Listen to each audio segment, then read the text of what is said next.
Hello नमस्कार. कसे सगळे मजेत ना? मजेतच असायला हवं. मी भक्ती तुमच्या सगळ्यांचं खूप मनापासून स्वागत करते आपल्या चॅनलमध्ये. आणि आम्ही दोघी सुद्धा एकदम मस्त आणि मजेत आहोत आणि बाकी पण सगळेजण खूप छान आहेत. खरं तर मागच्या सुद्धा ब्लॉगमध्ये सांगितलं तुमच्या सगळ्यांच्या खूप छान छान ब्लेसिंग सोबत आहेत, त्याच्यामुळे आम्ही छान आहोत. आणि आज आहे डिलिव्हरी नंतरचा 10वा दिवस. एवढे दिवस मी खरं तर काहीच शूट नाही केलं, कारण माझी तशी कंडिशनच नव्हती शूट करण्याची. सो हॉस्पिटलमध्ये तुम्ही बघितलं असेल, कारण मला खूप जणांच्या रिक्वेस्ट होत्या की तू डिलिव्हरी ब्लॉग किंवा हॉस्पिटलमध्ये ब्लॉग आमच्यासोबत शेअर कर. त्याच्यामुळे मग मी ते थोडेफार क्लिप्स ॲड करून तुमच्यासोबत ते शेअर केल्या होत्या. आणि तेवढंच आमच्या पण मेमरीज कलेक्ट राहतात त्याच्यासाठी. पण घरी आल्यानंतर ते सुद्धा सगळ्या गोष्टी शेअर करायच्या होत्या मला, की बेबीची 5वी असेल किंवा बाकी काही गोष्टी असतील, त्यानंतरचे म्हणजे घरी आल्यानंतरचे माझे काही एक्सपिरियन्स असतील ते पण शेअर करावं म्हटलं होतं. पण खरं सांगते, खरंच पॉसिबल नाही झालं. आणि आत्ता सुद्धा माझा अवतार माहीत नाही कसा आहे, कारण मी डिलिव्हरीला जाण्याच्या अगोदर केस धुतले होते आणि त्याच्यानंतर अजूनही वॉश नाही केले, कारण वातावरण एवढं थंड आहे. आणि वातावरणाचं माहीत नाही काय झालंय, आता एकदम पाऊस चालू झालाय त्यामुळे ढगाळ वातावरण आहे, ऊन पडत नाहीये. आणि आता कसं थोडंसं डोकं वगैरे पण दुखतं, हवा लागली तर त्याच्यामुळे म्हटलं आपण नको रिस्क घ्यायला. सो आपण जसं दिसतोय तसं दिसू दे, चल आपण काय जे आहे आपलं तेच दाखवतो, तर एवढं काय त्याच्यामध्ये असा विचार केला आणि मग आज ब्लॉग शूट करायला घेतला फायनली. सो असं आहे. आणि भरपूर लोकांनी ना, थांबा हात आता माझा गळून आलाय. भरपूर लोकांनी मला विचारलं की हॉस्पिटलमधला एक्सपिरियन्स सुद्धा कसा होता किंवा हॉस्पिटल एकंदरीत कसं आहे. तर खरं सांगू, सगळ्या गोष्टी खूप छान होत्या. आणि त्याचबरोबर तुमच्या खूप लोकांच्या कॉमेंट्स पण आल्यात मला वेगवेगळ्या, म्हणजे काही प्रश्न असतील तुमचे किंवा मला कॉंग्रॅट्स करायचं असेल अशा काही गोष्टी. सो प्रत्येकीला लगेचच मला रिप्लाय नाही करणं झालं. इन्स्टाचे जे काही DMs आहेत त्याला तर मी अक्षरशः 8 दिवसानंतर रिप्लाय दिलाय. सो ते पण थोडंसं समजून घ्या तुम्ही, कारण काय होतंय आता बेबी आहे, पहिले मी एकटी होते तर त्याच्यामुळे मग मी तुमच्या कॉमेंट्सला लगेच रिप्लाय देऊ शकत होते, पण आत्ता तसं नाहीये. आत्ता काय होते, बेबी आहे, ते बेबीचं पण बघायचं असतं, आपल्या मेन तब्येतीची काळजी घ्यायची असते. त्याच्यामुळे खाणं पिणं ह्या सगळ्या गोष्टीकडे लक्ष द्यायचं असतं.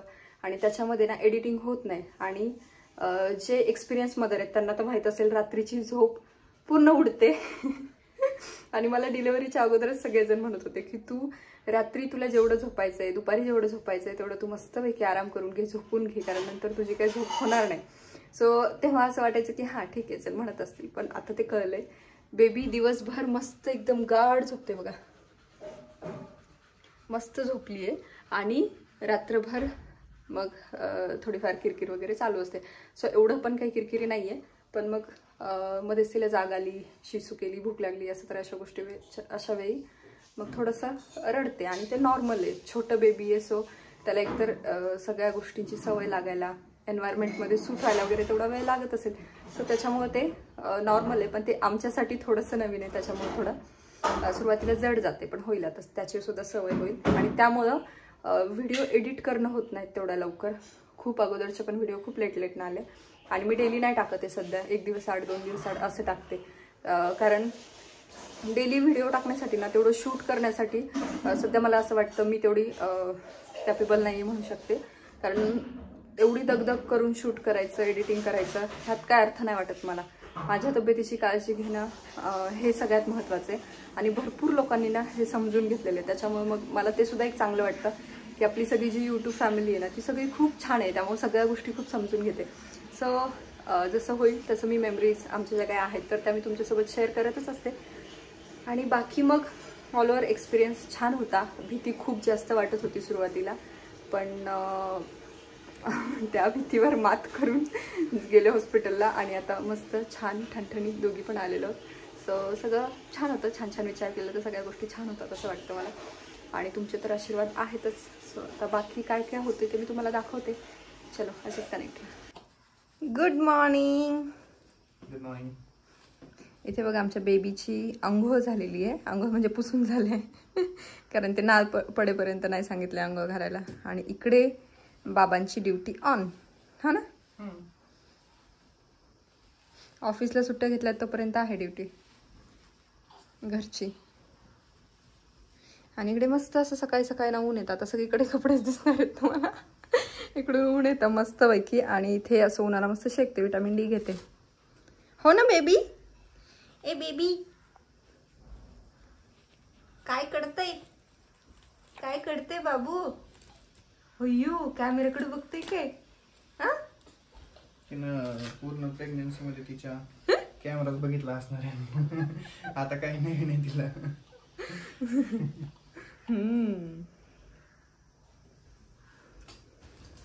आणि इकडे आहे आमचं दुसरं बाळ, ज्याला आम्ही अधूनमधून भेटायला येत असते, है ना पिकू? आणि पिकूची आजकाल माझा फक्त स्मेल करतो आणि लांब जातो. ओ ग बच्चू, मम्मा येत नाही ना तुला भेटायला सारखी सारखी? हा ना. हे तर आमचं एकदम लाडाचं बाळ आहे बाबा, लाडाचं आहे एकदम. चाटू नाही तसं, हां चाटू नाही. आणि डॉक्टरांनी सांगितले आम्ही की आम्हाला की तो डॉग घरात असेल तरी काही प्रॉब्लेम नाही, फक्त त्याला बेडवर वगैरे येऊ देऊ नका. आणि त्याला जर हात लावले तर तुम्ही हँडवॉश करा व्यवस्थित. त्यामुळे आम्ही हात लावतोय, हा ना. हो खाल्लं पण नाही आहे, त्याने काही तिकडे सगळं पडले. मी चालू केला. पिकूचू चलो बाय, येते मी थोड्या वेळाने परत संध्याकाळी भेटायला तुला. हा पिकू चिडलाय तो माझ्यावरती. पिकूचूला असं झालं ना की तू कोणाला तरी घेऊन आली आहे घरामध्ये, नवीन व्यक्तीला, कारण त्याला माझ्या कपड्यांचा वगैरे वास येतो. आणि मग त्याच्यामुळे त्याचं असं झालं की तू कोणाला तरी घेऊन आली तर तुला माझी गरज नाही असं झालं. त्याच्यामुळे ना तो मला इग्नोर करतो काही वेळेला, जास्त माझ्याकडे पण लक्ष देत नाही आणि त्यांच्याकडे जास्त करून जातो. आणि मी पण त्यांना असं सांगते की आता माझं होत नाही तेवढं लक्ष देणं त्याच्याकडे, कारण बेबी आल्यामुळे कसं मला तिकडे पण थांबावं लागतं. आणि मेन म्हणजे हात वगैरे थोडंसं असं वाटतं इन्फेक्शन नको व्हायला कुठल्या गोष्टीचं, त्याच्यामुळे मग सारखं सारखं हँडवॉश करावं लागतो, सारखं सारखं थंड पाण्यात हात घालावं लागतो. मग त्याच्यामुळे मी थोडंसं टाळते त्याच्याकडे येणं.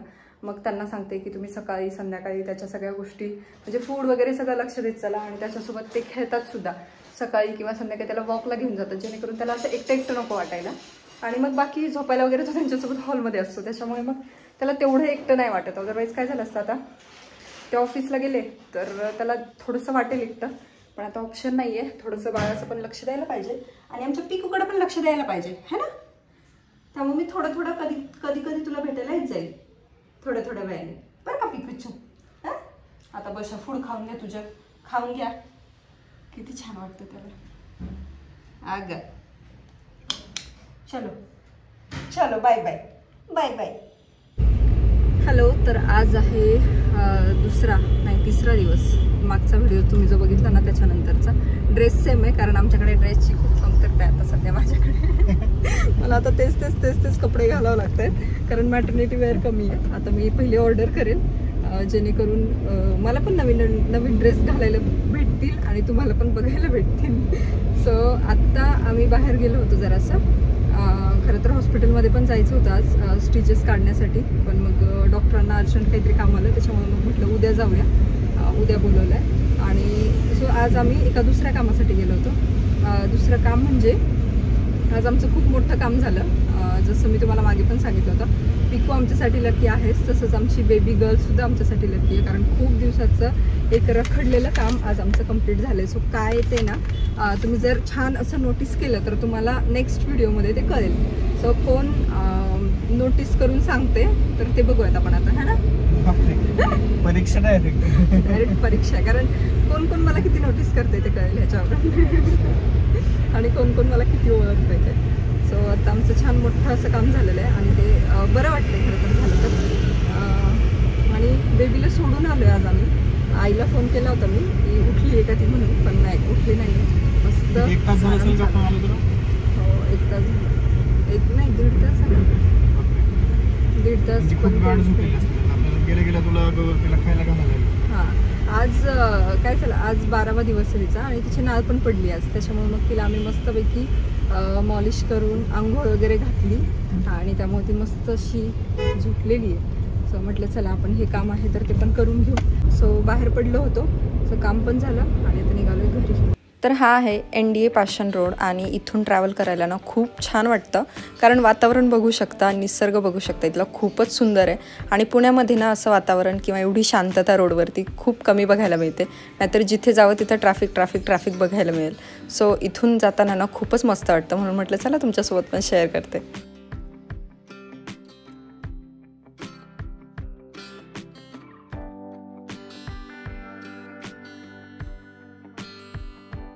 तर आत्ता घरी आली आहे, जेवणाचं ताट मस्त असं रेडी आहे. आणि बऱ्याच जणांनी मला विचारलं ना की डिलेवरीनंतर ना तुझा आहार कसा असतो. तर मी जेवणामध्ये सगळ्या गोष्टी खाते. इनफॅक्ट डिलेवरीच्या नंतर दुसऱ्या दिवशीच मला हॉस्पिटलमध्ये सगळ्या गोष्टी दिल्या होत्या. म्हणजे चपाती, सगळी धान्य, कडधान्य वगैरे असतील किंवा फ्रूट्स असतील, बाकी सॅलड वगैरे अशा सगळ्या गोष्टी, किंवा दही, रायता, हे सगळ्या गोष्टीसुद्धा दिल्या होत्या. फक्त खूप जास्त थंड नाही खायचा आणि खूप जास्त तिखट नाही खायचं. नॉर्मल तुम्ही सगळ्या गोष्टी खाऊ शकता. कारण अगोदरच्या काळामध्ये ना खूप समज होता की तुम्ही फक्त ह्याच गोष्टी खाऊ शकता, म्हणजे काही मोजक्याच गोष्टी डिलिव्हरीनंतर खाऊ शकता. तर असं अजिबात नाही आहे. मी तरी सगळ्या गोष्टी खाते आणि आम्हा दोघांनाही त्या सगळ्या गोष्टी पचतात. त्याच्यामुळे मग मी त्या कंटिन्यू केलेल्या आहेत आणि हे डॉक्टरांनी सजेस्ट केल्यामुळे मी खाते आहे. सो तुम्हाला जर ह्या पचत असतील तर तुम्हीसुद्धा खाऊ शकता. आणि माझ्या दिवसभराच्या आहारामध्ये काय काय समाविष्ट असतं हे जर तुम्हाला बघायचं असेल ना तर तुम्ही मला कॉमेंट करून सांगा. मी त्यावरती एक वेगळा व्हिडिओ घेऊन येईल. आणि मग चला, आजचा व्हिडिओ इथे सेंड करते. कसा वाटला ते कॉमेंट करून सांगा. बाय.